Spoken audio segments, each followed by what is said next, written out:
ನಿನ್ನೆ ಪ್ರೀತಿಸುವೆ ಭಾಗ 9.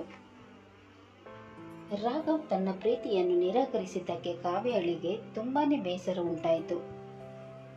ಅವನು ಮೆಂಟಲ್ ಪೇಷಂಟ್ ಅಂತ ಗೊತ್ತಾದಾಗ ಅವಳಿಗೆ ಒಂದು ಕ್ಷಣ ಶಾಕ್ ಆಗಿ ಅಲ್ಲೇ ಕುಸಿದು ಕುಳಿತಿದ್ದಳು. ಅದೆಷ್ಟು ಹೊತ್ತು ಅಲ್ಲೇ ಇದ್ದಳೋ ಅವಳಿಗೆ ತಿಳಿಯಲಿಲ್ಲ. ಸುಮಾರು ಹೊತ್ತಿನ ನಂತರ ಅಲ್ಲಿಂದ ಎದ್ದು ಸೀದಾ ತನ್ನ ಮನೆಗೆ ಹೋದಳು. ಮನೆಗೆ ಹೋದವಳಿಗೆ ಯಾವುದರಲ್ಲೂ ಆಸಕ್ತಿ ಇರಲಿಲ್ಲ. ರಾತ್ರಿ ಇಡೀ ಯೋಚನೆ ಮಾಡತೊಡಗಿದಳು. ನಾನು ಪ್ರೀತಿಸಿದ ಹುಡುಗ ಮೆಂಟಲ್ ಪೇಷಂಟಾ? ನಂಬಕ್ಕೆ ಆಗಲ್ಲ. ನಾನು ಅವನನ್ನು ತುಂಬಾನೇ ಪ್ರೀತಿಸ್ತಿದ್ದೀನಿ.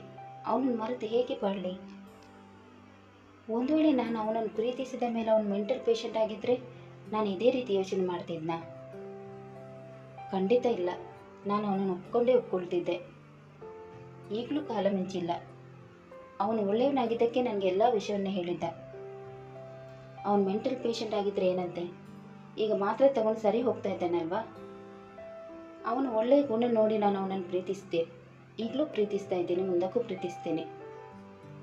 ನನಗೆ ಗೊತ್ತಿರೋದು ಇಷ್ಟೇ, ಅವನೊಬ್ಬ ಒಳ್ಳೆಯ ಮನುಷ್ಯ ಅಂತ. ಈ ಒಳ್ಳೆಯ ಮನುಷ್ಯನೇ ನನ್ನ ಜೀವನ ಸಂಗಾತಿ ಆಗಬೇಕು. ಹೌದು, ನಾನು ನಾಳೆ ಮತ್ತೆ ಹೋಗಿ ನನ್ನ ಮನದಾಳದ ಮಾತನ್ನು ಅವನಿಗೆ ಹೇಳ್ತೀನಿ ಅಂತ ಅಂದುಕೊಳ್ಳುತ್ತಾ ನಿದ್ರೆಗೆ ಜಾರಿದಳು. ಇತ್ತ ರಾಘವನ ಪರಿಸ್ಥಿತಿಯು ತೀರಾ ಹದಗೆಟ್ಟಿತ್ತು. ಅವನ ತಲೆ ನೋವಿನಿಂದ ಸಿಡಿಯುತ್ತಿತ್ತು. ಕಾವ್ಯ ಹೇಳಿದ ಮಾತುಗಳೇ ಅವನ ಕಿವಿಯಲ್ಲಿ ಗುಯಿಂಗೊಡುತ್ತಿತ್ತು. ಅವನಿಗೆ ಪ್ರೀತಿ ಅನ್ನೋ ಪದ ಕೇಳಿದ್ರೇನೆ ಅಸಹ್ಯವಾಗುತ್ತಿತ್ತು. ಈ ಹುಡುಗಿರೇ ಇಷ್ಟೇ, ಮೊದಲು ಗಂಡು ಮಕ್ಕಳನ್ನು ಬುಟ್ಟಿಗೆ ಹಾಕೋತಾರೆ, ಆಮೇಲೆ ತಮಗೆ ಏನು ಬೇಕೋ ಅದನ್ನು ಕಿತ್ಕೊಳ್ತಾರೆ, ಕೊನೆಗೆ ಕೈ ಕೊಟ್ಟು ಬೇರೆಯವನ ಜೊತೆ ಮದುವೆ ಆಗ್ತಾರೆ. ನನ್ನನ್ನು ನೋಡಿದ್ಲು ಅಂತೆ, ನಾನು ಇಷ್ಟ ಆದೆ ಅಂತೆ. ಈಗ ದೊಡ್ಡ ಶಾಕೇ ಆಗಿರುತ್ತೆ. ನಾನು ಮೆಂಟಲ್ ಪೇಷಂಟ್ ಅಂತ ಗೊತ್ತಾದ್ಮೇಲೆ ನನ್ನನ್ನು ಪ್ರೀತಿ ಮಾಡೋದೇನು? ನಾಳೆಯಿಂದ ನನ್ನ ಜೊತೆ ಮಾತನಾಡೋಕ್ಕೂ ಹಿಂದೇಟು ಹಾಕ್ಬೋದು. ಅಯ್ಯೋ, ಈ ತಲೆ ಯಾಕೆ ಇಷ್ಟೊಂದು ನೋವಾಗ್ತಾ ಇದೆ ಅಂತ ತಲೆಯನ್ನು ಗಟ್ಟಿಯಾಗಿ ಹಿಡಿದುಕೊಂಡನು. ನಂತರ ಟ್ಯಾಬ್ಲೆಟ್ ತಗೊಂಡು ನುಂಗಿದವನಿಗೆ ಕೂಡಲೇ ನಿದ್ದೆ ಹತ್ತಿ ಬಿಟ್ಟಿತು. ಬೆಳಿಗ್ಗೆ ಎದ್ದ ಕಾವ್ಯ ಫ್ರೆಶ್ ಆಗಿ ಲವಲವಿಕೆಯಿಂದ ಮನೆಯ ಎಲ್ಲ ಕೆಲಸ ಮುಗಿಸಿ ಆಫೀಸಿಗೆ ಹೊರಟಳು. ಆಫೀಸಿಗೆ ಬಂದವಳೆ ರಾಘವನಿಗಾಗಿ ಹುಡುಕಾಡಿದಳು. ರಾಘವ್ ಆಗಲೇ ಬಂದು ತನ್ನ ಕೆಲಸದಲ್ಲಿ ತೊಡಗಿದ್ದನು. ನಾನು ಈಗಲೇ ನನ್ನ ಮನಸ್ಸಿನ ಮಾತನ್ನು ಅವನಿಗೆ ಹೇಳಬಾರ್ದು. ಕೆಲಸ ಎಲ್ಲ ಮುಗಿದ ಮೇಲೆ ಸಾಯಂಕಾಲ ಹೇಳ್ತೀನಿ ಅಂತ ಮನಸ್ಸಿನಲ್ಲಿ ಅಂದುಕೊಂಡು ಕೆಲಸದಲ್ಲಿ ತೊಡಗಿದಳು. ಕೆಲಸ ಮುಗಿಯುವ ತನಕ ಕಾಯತೊಡಗಿದಳು. 5 ಗಂಟೆಗೆ ಕೆಲಸ ಮುಗಿದ ಕೂಡಲೇ ರಾಘವ್ ತನ್ನ ಮನೆ ಕಡೆ ಹೊರಟನು. ಕಾವ್ಯ ಅವನನ್ನೇ ಹಿಂಬಾಲಿಸಿದಳು. ಕಾವ್ಯ ತನ್ನ ಹಿಂದೆ ಹಿಂದೆ ಬರುತ್ತಿರುವುದನ್ನು ಗಮನಿಸಿದ ರಾಘವ್ ಬೇಗ ಬೇಗ ಹೆಜ್ಜೆ ಹಾಕತೊಡಗಿದನು. ಕಾವ್ಯ ಬೇಗ ಬೇಗ ಬಂದು ಅವನನ್ನು ಅಡ್ಡಗಟ್ಟಿದಳು. ಏನಾಯ್ತು? ಯಾಕೆ ನನ್ನ ದಾರಿಗೆ ಅಡ್ಡ ಬರ್ತಿದ್ದೀರಾ? ನನಗೆ ನಿಮ್ಮ ಜೊತೆ ಸ್ವಲ್ಪ ಹೊತ್ತು ಮಾತಾಡಬೇಕು. ಆದರೆ ನನಗೆ ನಿಮ್ಮ ಜೊತೆ ಮಾತಾಡೋಕ್ಕೆ ಟೈಮ್ ಇಲ್ಲ, ಇಂಟ್ರೆಸ್ಟ್ ಕೂಡ ಇಲ್ಲ. ನನಗೆ ಇಂಟ್ರೆಸ್ಟ್ ಇದೆ, ನಾನು ಮಾತಾಡಲೇಬೇಕು. ಇಲ್ಲ ಅಂದರೆ ನಾನು ನಿಮಗೆ ಹೋಗೋಕ್ಕೆ ಬಿಡಲ್ಲ. ನೋಡಿ, ಸುಮ್ಮನೆ ಸೀನ್ ಕ್ರಿಯೇಟ್ ಮಾಡಬೇಡಿ. ನನಗೆ ಕಾಲೇಜಿಗೆ ಲೇಟ್ ಆಗ್ತಾ ಇದೆ, ನಾನು ಹೋಗಬೇಕು, ದಾರಿ ಬಿಡಿ. ಇಲ್ಲ, ನಾನು ಬಿಡಲ್ಲ. ನನ್ನ ಮಾತು ಪೂರ್ತಿಯಾಗದೆ ನಾನು ನಿಮಗೆ ದಾರಿ ಬಿಡೋದೇ ಇಲ್ಲ. ಅದೇನು ಅಂತ ಬೊಗಳಿ ಮೊದಲು. ನೀವು ಹೇಗಿದ್ರೂ ನನಗೆ ಇಷ್ಟನೇ. ನೀವು ಮೆಂಟಲ್ ಪೇಷಂಟ್ ಆದರೂ ಪರವಾಗಿಲ್ಲ, ನನಗೆ ಮಾತ್ರ ನೀವೇ ಬೇಕು. ನಾನು ನಿಮ್ಮನ್ನು ಮನಸಾರಿ ಪ್ರೀತಿಸ್ತಾ ಇದ್ದೀನಿ. ನನಗೆ ನಿಮ್ಮನ್ನು ಬಿಟ್ಟು ಬದುಕೋ ಶಕ್ತಿ ಇಲ್ಲ. ಮದುವೆ ಅಂತ ಆದರೆ ಅದು ನಿಮ್ಮ ಜೊತೆನೇ ಹೊರತು ಬೇರೆ ಯಾರ ಜೊತೆನೂ ಆಗಲ್ಲ. ನೀವು ಹೇಗಿದ್ರೂ ಪರವಾಗಿಲ್ಲ, ನಾನು ನಿಮ್ಮನ್ನೇ ಪ್ರೀತಿಸ್ತೀನಿ. ಹೇಳಿ, ನನ್ನನ್ನು ಮದುವೆ ಆಗ್ತೀರಾ? ನಿಮ್ಮನ್ನು ರಾಜರ ತನ ನೋಡ್ಕೊಳ್ತೀನಿ. ನಿಮಗೆ ಪ್ರೀತಿಯ ಕೊರತೆಯನ್ನು ನೀಗಿಸ್ತೀನಿ. ನಿಮ್ಮನ್ನು ಬಿಟ್ಟು ಬದುಕೋ ಶಕ್ತಿ ನನಗಿಲ್ಲ. ಪ್ಲೀಸ್ ಹೇಳಿ, ನಾನು ನಿಮಗೆ ಇಷ್ಟ ಅಂತ.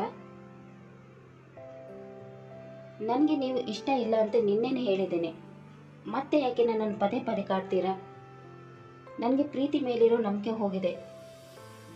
ನನ್ನ ಹಿಂದೆ ಬಂದು ನಿಮ್ಮ ಲೈಫನ್ನು ಹಾಳು ಮಾಡ್ಕೋಬೇಡಿ. ನನಗೆ ನೀವು ಅಲ್ಲ ಬೇರೆ ಯಾರು ಕೂಡ ಇಷ್ಟ ಇಲ್ಲ. ನಾನು ಪ್ರೀತಿನ ದ್ವೇಷಿಸ್ತೀನಿ.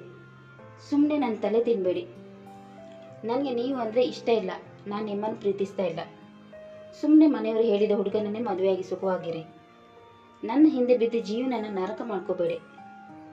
ನನ್ನ ಹಿಂದೆ ಬಂದು ಮತ್ತೆ ನಾನು ನಿಮ್ಮನ್ನು ದ್ವೇಷಿಸೋ ಥರ ಮಾಡಬೇಡಿ. ನನಗೆ ದಾರಿ ಬಿಡಿ, ನಾನು ಹೋಗಬೇಕು ಅಂತ ಕೋಪದಿಂದ ಹೇಳಿದನು. ಅವನ ಮಾತು ಕೇಳಿದ ಅವಳಿಗೆ ಆಕಾಶನೇ ಕಳಚಿ ಬಿದ್ದಂತೆ ಭಾಸವಾಗತೊಡಗಿತು. ಏನು ಮಾಡಬೇಕು ಅಂತ ತೋಚದೆ ಸೀತಾ ಮನೆಗೆ ಹೊರಟಳು. ಇತ್ತ ರಾಘವ್ ಕೋಪದಿಂದ ಕಾಲೇಜಿಗೆ ಹೋಗತೊಡಗಿದನು. ಏನು ಹುಡುಗಿನೋ ಏನೋ, ಎಷ್ಟು ಹೇಳಿದರೂ ಅರ್ಥನೇ ಮಾಡ್ಕೊಳ್ಳಲ್ಲ ಅಂತಾಳೆ. ನಾನು ಏಕೆ ಅವಳನ್ನು ಪ್ರೀತಿ ಮಾಡಬೇಕು? ಒಬ್ಬಳನ್ನು ಪ್ರೀತಿ ಮಾಡಿ ಹುಚ್ಚನಾಗಿ ಈಗ ಸರಿಯಾಗ್ತಾ ಇದ್ದೀನಿ. ಅಂಥದ್ರಲ್ಲೇ ಮತ್ತೆ ಪ್ರೀತಿಯಲ್ಲಿ ಬಿದ್ದು ನನ್ನ ಜೀವನನ ಕಳೆದುಕೊಳ್ಳಲ್ಲ. ಈ ಹುಡುಗಿರೇ ಹೀಗೆ, ಮೊದಲು ಪ್ರೀತಿಯಿಂದ ಮಾತನಾಡಿ ಆಮೇಲೆ ಕೈ ಕೊಟ್ಬಿಡ್ತಾರೆ. ಇವರ ಸಹವಾಸಕ್ಕೇನೆ ಹೋಗಬಾರ್ದು. ನಾನು ಏನಿದ್ರು ನನ್ನ ಗೋಲ್ ಕಡೆ ಫೋಕಸ್ ಮಾಡಬೇಕು. ಆದರೂ ನಾನು ಅವಳ ಹತ್ರ ಅಷ್ಟು ರೂಢಾಗಿ ಮಾತನಾಡಬಾರ್ದಿತ್ತು. ನಿಧಾನವಾಗಿ ತಿಳಿ ಹೇಳಿದರೆ ಕೇಳಿಸಿಕೊಳ್ಳುತ್ತಿದ್ದಾಳೆ ಏನೋ. ಇರಲಿ, ರೂಢಾಗಿ ಮಾತಾಡಿಲ್ಲ ಅಂದರೆ ನನ್ನ ತಲೆ ಮೇಲೆ ಹತ್ತಿ ಮೆರೆದಾಡ್ತಿದ್ಲು. ಇನ್ಮೇಲೆ ಅವಳು ನನ್ನ ಸಹವಾಸಕ್ಕೇನೆ ಬರಲ್ಲ. ನಾನು ನನ್ನ ಸ್ಟಡಿ ಕಡೆ ಫೋಕಸ್ ಮಾಡ್ಬೋದು. ಹೆಣ್ಮಕ್ಳಿಂದ ಎಷ್ಟು ಡಿಸ್ಟೆನ್ಸ್ ಮೇಂಟೈನ್ ಮಾಡ್ತೀನೋ ಅಷ್ಟೇ ನನಗೆ ಒಳ್ಳೆಯದು. ಇನ್ಮೇಲೆ ನಾನು ಅವಳ ಬಗ್ಗೆ ಯಾವುದೇ ಕಾರಣಕ್ಕೆ ಯೋಚನೆ ಮಾಡಬಾರ್ದು ಅಂತ ಮನಸ್ಸಿನಲ್ಲಿ ಅಂದುಕೊಳ್ಳುತ್ತಾ ಕ್ಲಾಸ್ ರೂಮಿನತ್ತ ಹೆಜ್ಜೆ ಹಾಕಿದನು. ದಿನ, ತಿಂಗಳು, ವರ್ಷಗಳು ಉರುಳಿ ರಾಘವನ ಕಾಲೇಜು ಕೂಡ ಮುಗಿದಿತ್ತು. ರಾಘವ ದಿನಾಲು ಆಫೀಸಿಗೆ ಬರುತ್ತಿದ್ದರೂ ಕೂಡ ಕಾವ್ಯಳನ್ನು ಸರಿಯಾಗಿ ಮಾತನಾಡಿಸುತ್ತಿರಲಿಲ್ಲ. ಅವಳನ್ನು ನೋಡಿಯೂ ನೋಡದಂತೆ ಮಾಡುತ್ತಿದ್ದನು. ರಾಘವ್ ತನ್ನನ್ನು ನೋಡಲಿ ಅಂತಾನೆ ಕಾವ್ಯ ಚೆನ್ನಾಗಿ ಡ್ರೆಸ್ಅಪ್ ಆಗಿ ಬರುತ್ತಿದ್ದಳು. ಯಾವತ್ತಾದರೂ ಒಂದಿನ ರಾಘವ್ ತನ್ನನ್ನು ಒಪ್ಪಿಕೊಳ್ಳುತ್ತಾನೆ ಅನ್ನೋ ಭರವಸೆಯಿಂದ ಅವನಿಗಾಗಿ ಕಾಯುತ್ತಿದ್ದಳು.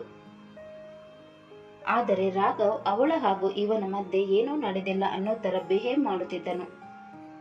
ಒಂದೊಂದು ಸಲ ಅವನಿಗೆ ಇವಳನ್ನು ನೋಡಿ ಕನಿಕರ ಕೂಡ ಆಗ್ತಾ ಇತ್ತು. ಆದರೆ ಅವನು ಏನೂ ಮಾಡಲಾಗದ ಪರಿಸ್ಥಿತಿಯಲ್ಲಿದ್ದನು. ರಾಘವ್ ಆಫೀಸು ಬಿಟ್ಟು ಮನೆಗೆ ಹೋಗುತ್ತಿದ್ದಾಗ ಇವಳು ಕೂಡ ಅವನ ಹಿಂದೆನೆ ಹೋಗುತ್ತಿದ್ದಳು. ಒಂದಲ್ಲ ಒಂದಿನ ಅವನು ತನ್ನನ್ನು ಕರೆದು ಮಾತನಾಡಿಸುತ್ತಾನೆ ಅನ್ನೋ ಆಸೆಯಿಂದ ಅವನ ಹಿಂದೆನೆ ಹೋಗುತ್ತಿದ್ದಳು. ಆಫೀಸಿನಲ್ಲಿ ಏನಾದರೂ ಒಂದು ನೆಪ ಹೇಳಿ ಅವನನ್ನು ಮಾತನಾಡಿಸಲು ಪ್ರಯತ್ನಿಸುತ್ತಿದ್ದಳು. ಆದರೆ ಇವಳು ನೆಪ ಮಾಡಿಕೊಂಡು ತನ್ನನ್ನು ಮಾತನಾಡಿಸಲು ಬರುತ್ತಿದ್ದಾಳೆ ಎಂದು ಇವನಿಗೆ ಮೊದಲೇ ಗೊತ್ತಾಗುತ್ತಿತ್ತು. ಅದಕ್ಕೋಸ್ಕರ ಇವಳು ಮಾತನಾಡಿಸಿದರೂ ಅವನು ಅದಕ್ಕೆ ರಿಪ್ಲೈ ಮಾಡದೆ ಹೊರಟು ಹೋಗುತ್ತಿದ್ದನು. ಕೊನೆ ಪಕ್ಷ ಅವನನ್ನು ನೋಡಕ್ಕಾದರೂ ಅವಕಾಶ ಸಿಗುತ್ತದೆ ಅಂತ ಅಂದುಕೊಂಡು ಸುಮ್ಮನಾಗುತ್ತಿದ್ದಳು. ತನ್ನ ಡಿಗ್ರಿ ಎಲ್ಲ ಮುಗಿದ ಮೇಲೆ ರಾಘವನಿಗೆ ಮತ್ತೆ ಏನಾದರೂ ಮುಂದಕ್ಕೆ ಓದಬೇಕು ಅಂತ ಅನ್ನಿಸತೊಡಗಿತ್ತು. ಅವನು UPSC ಎಕ್ಸಾಮ್ ಬರೆಯಲು ಬಯಸಿದನು. ತಾನು ದುಡಿಯುವ ದುಡ್ಡು ಮನೆ ಖರ್ಚಿಗೆ ಸಾಕಾಗುತ್ತಿತ್ತು. ಅಂಥದ್ರಲ್ಲಿ ಕೋಚಿಂಗ್ ಕ್ಲಾಸ್ಗೆ ದುಡ್ಡು ಹೊಂದಿಸಲು ಅವನ ಹತ್ತಿರ ದುಡ್ಡು ಇಲ್ಲದಾಯಿತು. ಅದಕ್ಕೋಸ್ಕರ ಮತ್ತೆ ತನ್ನ ಫ್ರೆಂಡ್ ಶಶಾಂಕನಿಗೆ ಕಾಲ್ ಮಾಡಿದನು. ಅತ್ತ ಕರೆ ಸ್ವೀಕರಿಸಿದ ಶಶಾಂಕ್ ಇವನ ಜೊತೆ ಮಾತಿಗಿಳಿದನು. ಹಲೋ, ಹೇಳು ರಾಘವ್, ಹೇಗಿದ್ದೀಯಾ? ತುಂಬ ದಿನ ಆಯಿತು ನಿನ್ನ ಜೊತೆ ಮಾತಾಡಿ. ನಾನು ಚೆನ್ನಾಗಿದ್ದೀನಿ ಶಶಾಂಕ್, ನೀನು ಹೇಗಿದ್ದೀಯಾ? ನಾನು ಚೆನ್ನಾಗಿದ್ದೀನಿ. ಏನಾದರೂ ಹೆಲ್ಪ್ ಬೇಕಿತ್ತಾ? ಹಾಂ ಶಶಾಂಕ್, ನನಗೆ ದುಡ್ಡಿನ ಅವಶ್ಯಕತೆ ಇದೆ. ನಿನ್ನ ಹತ್ರ ಇದ್ದರೆ ಕೊಡು, ಇಲ್ಲಾಂದರೆ ಬೇಡ ಬಿಡು. ದುಡ್ಡು ಯಾಕೆ ಬೇಕು ರಾಘವ? ನಾನು IAS ಎಕ್ಸಾಮ್ ಬರೆಯೋಣ ಅಂತಿದ್ದೀನಿ. ಕೋಚಿಂಗ್ ಕ್ಲಾಸಿಗೆ ದುಡ್ಡು ಬೇಕಿತ್ತು, ಅದಕ್ಕೆ ಕೇಳಿದೆ. ಓ ಹೌದಾ, ಒಳ್ಳೆ ಡಿಸಿಷನ್ ತಗೊಂಡಿದ್ಯಾ. ಎಷ್ಟು ದುಡ್ಡು ಬೇಕು ಹೇಳು? ನನ್ನ ಹತ್ರ ಇಲ್ಲ, ಆದರೆ ಬೇರೆಯವ್ರ ಹತ್ರ ಇಸ್ಕೊಂಡು ಕೊಡ್ತೀನಿ. ನೀನು ಏನು ಮಾಡಬೇಕು ಅಂತ ಅಂದ್ಕೊಂಡಿದ್ರೆ ಅದನ್ನು ಮಾಡು. ಹತ್ರ 2 ಲಕ್ಷ ಆಗ್ಬೋದು. 2 ಲಕ್ಷ ಏನು, ಅಷ್ಟೊಂದು ದುಡ್ಡು ಬೇಕಾ? ನಾನು ದುಡ್ಡನ್ನು ಹೊಂದಿಸ್ತೀನಿ, ನೀನೇನು ಟೆನ್ಷನ್ ಮಾಡ್ಕೋಬೇಡ. ನೀನು ಚೆನ್ನಾಗಿ ಓದು, ನಿನಗೆ ಒಳ್ಳೇದಾದರೆ ಸಾಕು. ನಿನ್ನ ಋಣನ ನಾನು ಯಾವತ್ತೂ ತೀರಿಸ್ತೀನೋ ನನಗೆ ಗೊತ್ತಿಲ್ಲ. ಈಗಾಗಲೇ ನೀನು ನನಗೆ ತುಂಬಾ ಹೆಲ್ಪ್ ಮಾಡಿದೀಯ. ನೀನು ಇರಲಿಲ್ಲ ಅಂದಿದ್ರೆ ನಾನು ಇವತ್ತು ಈ ಭೂಮಿ ಮೇಲೆ ಇರುತ್ತಿದ್ನೋ ಗೊತ್ತಿಲ್ಲ. ಈಗಿನ ಕಾಲದಲ್ಲಿ ಸ್ವಂತದವರು ಆಗಿ ಬರಲ್ಲ. ಅಂಥದ್ರಲ್ಲಿ ನೀನು ನನಗೆ ಇಷ್ಟೊಂದು ಸಹಾಯ ಮಾಡಿದೀಯ ಅಂದರೆ ಅದು ನನ್ನ ಭಾಗ್ಯ ಅನ್ನಬೇಕು. ನಿನ್ನಂಥ ಫ್ರೆಂಡ್ನ ಪಡೆಯೋಕ್ಕೆ ನಾನು ಪುಣ್ಯ ಮಾಡಿದ್ದೆ. ನಿನ್ನೆ ಈ ಸಹಾಯನ ನಾನು ಯಾವತ್ತೂ ಮರೆಯಲ್ಲ ಕಣೋ. ಋಣ ಎಲ್ಲ ಏನೂ ಇಲ್ಲ ಕಣೋ, ನಿನಗೆ ಒಳ್ಳೇದಾಗಬೇಕು. ಅದಕ್ಕೋಸ್ಕರ ನಾನು ಏನು ಬೇಕಾದರೂ ಮಾಡ್ತೀನಿ. ನೀನೇನು ಟೆನ್ಷನ್ ಮಾಡ್ಕೋಬೇಡ, ನಾನು ನಿನಗೆ ಹೆಲ್ಪ್ ಮಾಡ್ತೀನಿ. ಒಂದು ವೇಳೆ ಎಕ್ಸಾಮಲ್ಲಿ ಪಾಸ್ ಆಗಿಲ್ಲ ಅಂದರೂ ಪರವಾಗಿಲ್ಲ, ನೀನು ಮಾತ್ರ ಟೆನ್ಷನ್ ಮಾಡ್ಕೋಬಾರ್ದು. ಮತ್ತೆ ಇನ್ನೊಂದು ಅಟೆಂಡ್ ಟ್ರೈ ಮಾಡುವೆ ಅಂತೆ. ನಾನು ನಿನಗೆ ಡಿಮೋಟಿವೇಟ್ ಮಾಡ್ತಾ ಇಲ್ಲ, ಏನೇ ಆದರೂ ಅದನ್ನು ಎದುರಿಸೋ ತಾಕತ್ತು ನಿನಗೆ ಇರಲಿ ಅಂತ ಹೇಳ್ತಾ ಇದ್ದೀನಿ. ಆ ದೇವರು ನಿನ್ನನ್ನು ಫಸ್ಟ್ ಅಟೆಂಪ್ಟಲ್ಲಿ ಪಾಸ್ ಮಾಡಿಸ್ಲಿ. ಆಯಿತು ಕಣೋ, ನನಗೆ ಸ್ವಲ್ಪ ಕೆಲಸ ಇದೆ, ದುಡ್ಡು ಅರೇಂಜ್ ಆದಮೇಲೆ ನಾನು ನಿನಗೆ ಕಾಲ್ ಮಾಡ್ತೀನಿ ಅಂತ ಹೇಳಿ ಕಾಲ್ ಕಟ್ ಮಾಡಿದನು. ಶಶಾಂಕನ ಮಾತು ಕೇಳಿ ರಾಘವನಿಗೆ ಸ್ವಲ್ಪ ಸಮಾಧಾನವಾಯಿತು. ಕತೆ ಮುಂದುವರಿಯಿತು. ರಾಘವ್ ಕಾವ್ಯಳ ಪ್ರೀತಿಯನ್ನು ಒಪ್ಪಿಕೊಳ್ಳುತ್ತಾನೋ ಇಲ್ಲವೋ ಅಂತ ತಿಳಿಯಲು ಮುಂದಿನ ಸಂಚಿಕೆಗಾಗಿ ಕಾಯೋಣ. ಅಲ್ಲಿ ತನಕ ಈ ಕತೆ ನಿಮಗೆ ಇಷ್ಟವಾದಲ್ಲಿ ಲೈಕ್ ಮಾಡಿ, ಶೇರ್ ಮಾಡಿ ಮತ್ತು ಸಬ್ಸ್ಕ್ರೈಬ್ ಮಾಡೋದನ್ನು ಮಾತ್ರ ಮರಿಬೇಡಿ. ಧನ್ಯವಾದಗಳು.